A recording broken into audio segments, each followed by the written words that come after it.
حضرت عبادہ بن صامت رضی اللہ عنہ جو بدر کی لڑائی میں شریک ہوئے اور لیلۃ العقبہ کے نقیبوں میں سے ایک ہیں،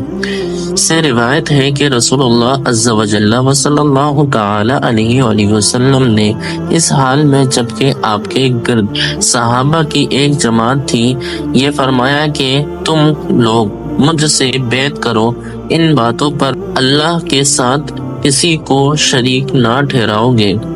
چوری نہیں کرو گے، زنا نہیں کرو گے، اپنی اولاد کو قتل نہیں کرو گے، اپنے ہاتھ پاؤں کے درمیان گڑ کر کسی پر بہتان نہ باندھو گے،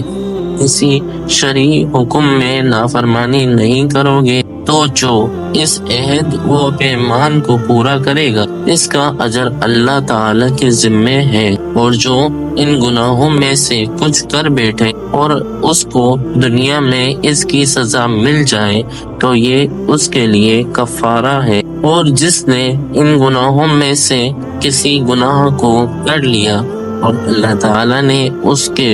گناہ کو چھپائے رکھا تو اس کا معاملہ اللہ کے حوالے ہے، وہ چاہے گا تو اس کو معاف فرما دے گا یا آخرت میں اس کو سزا دے گا۔ تو ہم سب لوگوں نے حضور صلی اللہ تعالی علیہ وآلہ وسلم سے اس بات پر بیعت کی۔